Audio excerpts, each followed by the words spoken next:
Seorang mantan narapidana Lapas Kesambi Cirebon, Ahmad Budi Permadi, mengaku mendapatkan curhatan 7 terpidana kasus pembunuhan Vina dan Eki saat berada di lapas yang sama. Ketujuh terpidana menyebut dipaksa mengaku sebagai pembunuh Vina dan Eki.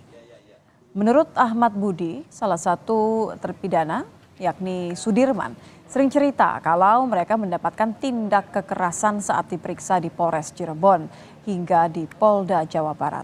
Ketujuh terpidana menyatakan saat itu mereka tidak ada pilihan untuk membantah kasus pembunuhan Vina dan Eki yang terjadi 8 tahun lalu.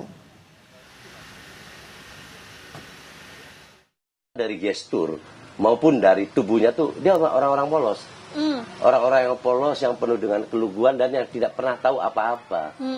Dia pernah curhat, kalau saya bukan pembunuh, Pak. Itu, loh, kenapa Anda tidak mengaku itu di persidangan? Saya nggak berani.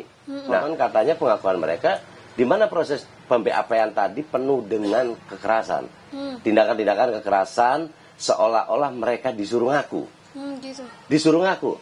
Beberapa minggu mungkin di Polresta, kemudian para tersangka ya pasti tersangka dibawa ke Polda. Di Polda pun mendapat perlakuan yang sama. Jadi begitu berkas dilimpahkan ke Polda, dia dapatkan perlakuan yang sama pula. Jadi saya punya pemikiran terkesan di dalam rangka proses pem-BAP-an ini terpidana atau terdakwa itu tidak boleh mengatakan tidak, harus mengakui. Sementara itu pihak kepolisian membantah terjadi penganiayaan terhadap 8 tersangka kasus pembunuhan Vina selama berada di tahanan. Penyidik menyebut yang terjadi adalah pertengkaran antar tahanan dan polisi telah melakukan tindakan disiplin ke anggotanya karena lalai menjaga tahanan. Ini rekan-rekan sekalian, pada saat itu memang ramai di Facebook bahwasanya mereka disiksa. Tetapi pada saat pemeriksaan muncul bahwa itu juga dilakukan oleh sesama tahanan. Dan kemudian pada saat itu telah dilakukan proses terhadap anggota yang jaga tahanan maupun penyidik, itu 15 orang sudah diproses terkait dengan kelalaian mereka dalam menjaga tahanan. Jadi ada upaya dari tahanan lain, untuk mereka disiksa juga sampai penggep-penggep itu yang mana waktu itu muncul di Facebook kemudian rame, itulah yang kemudian menjadikan kasus ini tarik ke Polda Jabar. Jadi sesama tahanan mereka saling pukul sehingga mereka lebam-lebam dan terhadap anggota 15 orang sudah dikenakan tindakan disiplin. Ya. Bahkan di rutan juga salah satu tersangka mereka dipukulin sama mereka sendiri. Ini yang terungkap. Saksi kunci yang merupakan teman korban Eki dan Vina, Liga Akbar, diperiksa selama kurang lebih 6 jam kemarin malam di Polda Jawa Barat. Liga Akbar dicecar 15 pertanyaan. Ia mengaku dekat dengan Eki, bahkan ia pun pernah menginap di rumah Eki. Untuk memperkuat pengakuan Liga Akbar yang terbaru, kuasa hukum akan menyiapkan 4 saksi teman Liga dan Eki. Doanya aja buat almarhum Eki, almarhum Vina, dan minta doanya buat semuanya biar kasus ini cepat selesai. Dan dibukakan keadilan buat kita semua. Tiga sebenarnya dengan almarhum sedekat apa sih, bisa diceritakan sedikit aja? Pas udah kayak adik kan dulu, kayak saudara. Bapak dan mamanya juga udah tahu saya. Pernah curhat nggak? Masalah curhat ya agak tertutup. Ya. Baik soal asmara atau geng motor itu pernah curhat nggak? Asmara dan geng motor, saya kurang mendalami juga dan tidak tahu juga. Ini lebih dekat ke Eki atau ke Vina? Ke Eki. Pernah nginep bareng sama Eki? Ya, di rumah. Di rumah Eki. Rumahnya Eki. Ya saudara, kini muncul sosok baru yakni Ahmad Budi Permadi, mantan napi Lapas Kesambi Cirebon yang mengaku dicurhati 7 napi kasus pembunuhan Vina dan Eki. Lalu apa saja isi curhatan mereka kepada Budi? Sudah bersama kami Mas Budi, selamat malam. Selamat malam. Malam Mas Budi. Malam, Mbak. Mas Budi, boleh diceritakan kepada Nitya malam, Mbak. bagaimana perkenalan Iya, Anda dengan ketujuh napi kasus pembunuhan Vina Eki? Sejak kapan? Ya, karena saya ketemu mereka itu di mana ketemunya di dalam Lapas 1 Kesambi Cirebon. Saya sudah masuk dari tahun 14 dan keluar tahun 2019 kalau kasus saya. Sementara kasus Vina itu muncul dari tahun 2016. Saya kenal mereka itu karena saya di lapas itu sebagai tamping, yaitu tamping masjid yang harus mengikuti sebuah proses mapenaling. Maka ada napi baru pasti ketemu dengan saya. Napi itu mengikuti mapenaling yang memang sudah program dari lapas tadi. Sekali waktu, sehari 2 hari memang udah biasa, akan tetapi saya bilang, Anda dari mana? Dari Cirebon. Berarti sama-sama dari kota Cirebon. Kasusnya apa? Kasusnya adalah kena pembunuhan Vina. Tapi saya nggak ngebunuh, Pak. Dia ngomong seperti itu. Kok bisa terjadi? Saya coba cari tahu apa penyebabnya. Saya itu begitu ditangkap, begitu saya pulang kerja, kata beliau, kata mereka yang 7 itu. Saya pulang kerja. Setelah saya pulang kerja, saya itu ditangkap. Polisi menangkapnya pun ada pihak RW setempat.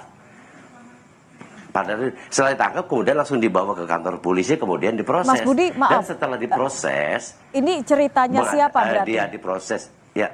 Ini pengakuannya siapa berarti yang mengaku bahwa iya? Salah satu orang. Salah satu orang. Pengakuan daripada ke 7 orang tadi. Salah satu orang ngomong begitu ke saya dan mengatakan seperti itu. Dan semua kawan-kawannya itu mendapat perlakuan yang sama untuk mengakui apa yang tidak pernah dia lakukan. Kok bisa gitu? Saya bilang.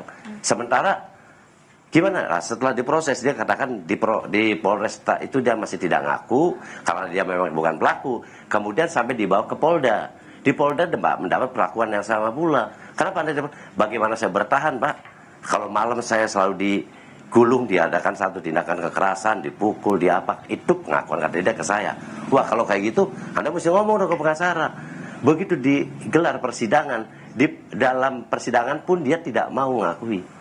Tapi kenapa saya bilang, kamu bisa ngomong, saya tidak melakukan pembunuhan. Nah, kemudian saya kan bertanya, Pak, nanti rekonstruksinya gimana nih? Kan setelah BAP tadi ada yang namanya rekonstruksi, baru digelar perkara. Karena saya yang nggak tahu, Pak, ya karena saya sendiri waktu itu masih di dalam, saya nggak tahu memang rekonstruksi itu terjadi atau tidak, saya nggak tahu. Yang pasti dia cerita ke saya itu di mana dia mendapatkan satu perlakuan kekerasan yang dilakukan oleh oknum. Begitu ke saya. Karena saya waktu itu sebagai tamping masjid, salah satu petugas yang membantu petugas untuk memberikan arahan kepada para napi-napi yang baru. Napi baru saya arahkan dan mesti bisa terima seperti apapun, ini adalah konsekuensi daripada kehidupan Anda di luar. Anda melakukan tindakan seperti saya itu, potong semuanya dulu, penuh dengan Mas Budi, konsekuensi. saya harus konfirmasi. Tapi bagaimana Anda harus tetap survival di dalam penjara? Iya. Saya konfirmasi terlebih dulu. Berarti pengakuan dari salah satu orang ini boleh disebutkan namanya siapa? Dan apakah Anda sempat mengonfirmasinya juga kesamaan cerita ini dengan ke-6 lainnya ya? Artinya 7-7-nya ceritanya sama. Bahwa mereka merasa bukan pelakunya, tidak mengetahui persis proses hukumnya seperti apa, penangkapan yang tiba-tiba tadi tanpa ada bukti yang cukup, dan yang terakhir adalah mereka mengaku bahwa ada intimidasi bahkan kekerasan dari aparat. Enggak, dari satu orang. Dan mereka itu kan baris ini duduk di masjid biasa, saya ngasih ngobrol. Kemudian selesai program penalingan suka rehat tuh, Mbak. Rehat kita kan ngobrol. Saya kan terkadang saya suka iseng menanya kenapa kasus kamu bisa ada di dalam. Nah, dia ceritakan hal seperti itu. Yang membuat saya tanda tanya itu, Anda bukan pelaku. Kenapa waktu proses persidangan, kenapa Anda, Man, saya panggil Man aja, nggak tahu namanya Sudirman. Nggak tahu, saya sendiri nama satu-satunya kan lupa nih, Mbak. Ya. Oh, kenapa? Ya, saya mau ngomong nggak ngaku kayak gimana. Ini kan di mana? Pengacara kamu gimana? Ya, seperti ini aja. Jadi nampak sekali dari muka mereka itu bahwasanya keikhlasan, bukan ikhlasan apa, kepasrahan yang nampak sekali gitu loh. Dia kayaknya udah pasrah banget. Memang keputusannya seperti ini, kayak gimana lagi, Pak aja. Sudah ada di dalam tuh seperti itu ngomong ke saya tuh. Tapi terus terang aja dia ngomong ke saya itu dengan sedih dan amarah yang keluar dari mereka itu, bahwasanya selama proses pem-BAP-an tadi dia diperlakukan hal yang tidak pantas dan tidak wajar, selalu mendapatkan sebuah bentuk-bentuk kekerasan yang dialami. Ini bentuk kekerasannya dari aparat saja atau juga dari sesama penghuni lapas atau ada pihak-pihak lain yang kemudian membuat mereka merasa terancam? Oh enggak. Dia katakan dari oknum. Dia masih dari oknum. Kan kalau ada tahanan masuk ke dalam penjara kan nunggu BAP tuh, dalam proses BAP tadi. Belum masuk ke ini. Tapi kalau masuk dan kenal sama saya sih semua udah bersih masuk ke lapas. Masuk ke lapas kan udah matang, udah dapat putusan. Dan yang kasihan lagi mereka semua masih muda-muda. Ada beberapa orang yang memang tampangnya culun kayak gitu, ada. Kayaknya dia udah pasrah aja, udah keputusannya seperti ini. Saya mau ngomong apa lagi, ngomong kemana lagi, Pak? Saya udah di penjara menjalankan hukuman atas putusan yang diketuk oleh pengadilan. Yang mereka tidak merasa bahwa mereka adalah pelakunya ya. Juga. Mas Budi, apakah mereka sempat bercerita mengenai siapa sebenarnya pelaku utamanya dan apa hubungannya dengan mereka? Oh enggak. Aku pun tidak menceritakan dan tidak menanyakan hal itu. Tapi yang saya dengarkan adalah keluh kesah dia, kerasa sakit dia di mana proses sampai dapat putusan tadi. Enggak, saya nggak nanya kamu kenal nggak apa. Saya sendiri kan masih nggak tahu Mbak. Vina apa, geng motor apa gitu loh. Karena saya kenalnya dan ketemunya dia itu di dalam. Nah, makanya saya katakan ya sudah, kalau Anda sekarang sama-sama kayak saya, nasib kamu sama. Kamu adalah nabi, saya juga nabi. Kamu sedang menjalankan hukuman, begitu juga saya. Udahlah sekarang mah, bagaimana caranya Anda mesti survival di sini, dekat-dekat dengan Allah lah. Banyak istighfar. Paling saya hanya mengatakan hal-hal seperti itu aja Mbak. Mas Budi kan sempat mengatakan ya kepada Sudirman ini dan juga kepada ke-6 lainnya bahwa kalau memang ada merasa ketidakadilan, sudah ngomong belum ke kuasa hukum, ke pengacara? Ini sudah dilakukan belum ya sama mereka? Bicara ke pengacara masing-masing. Saya pernah ngomong seperti itu. Saya pernah ngomong seperti itu, akan tetapi saya sendiri belum pernah lihat nih ada ngebesuk pengacara atau apa, sama sekali tidak ada. Dia pikir mungkin sudah jadikan keputusan seperti ini, sudah tidak ada celah lagi untuk pembelaan diri dia, udah diputuskan, udah ini keras, tinggal dia menjalankan masa tahanan saja, pikir dia dan pikir saya seperti itu. Karena saya nggak ngelihat, dan bahkan di antara mereka pun ada yang jarang dibesuk Mbak. Oke.